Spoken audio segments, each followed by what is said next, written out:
નમસ્કાર મિત્રો કાલથી સોશિયલ મીડિયામાં આપણે એક જ વસ્તુ જોઈ રહ્યા છીએ, પેટ્રોલ પંપમાં લાઈન. અને લોકો જાણે છે કે ગુજરાતની જે જનતા છે તે બુદ્ધિશાળી હોય છે, પરંતુ અહીંયા આપણે બુદ્ધિનું પ્રદર્શન કરતા હોય તેવું લાગે છે.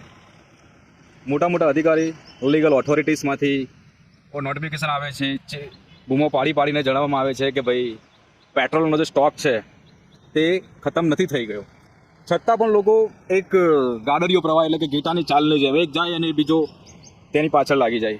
FOMO, fear of missing out, એટલે કે બીજો લઈ ગયો અને હું રહી ગયો. તેની ચક્કરમાં અત્યારે તમે જોઈ શકો છો કે લાઈનો પેટ્રોલ પંપમાં ખૂબ લાગી ગઈ છે. થોડું વિચારો, પેટ્રોલ ખતમ થઈ ગયું નથી. તમે ભરાવશો તો પણ ખાલી થવાનું જ છે મહિના, એક અઠવાડિયાની અંદર, 10 દિવસની અંદર. તો ત્યારબાદ પછી શું કરશો?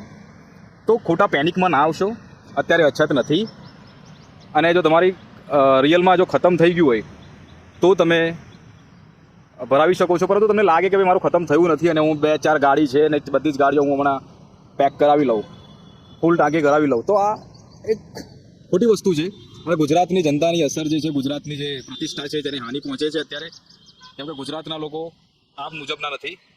થોડું બુદ્ધિનો ઇસ્તેમાલ કરવાનો છે, ઉપયોગ કરવાનો છે, અને વધારે પેનિક થવાની કંઈ જરૂર નથી, કેમ કે અત્યારે અછત નથી.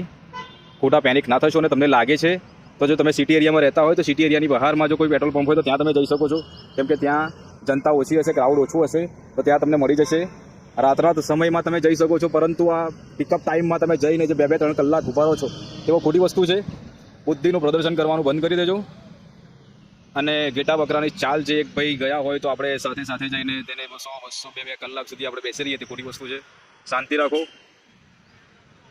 જનતા શાંતિ રાખજો, કંઈ પણ થવાનું નથી. અને આ રીતે પેનિક સિચ્યુએશન ઉત્પન્ન ના કરશો તો એ આપણા માટે સારું છે. જય હિન્દ, જય ભારત.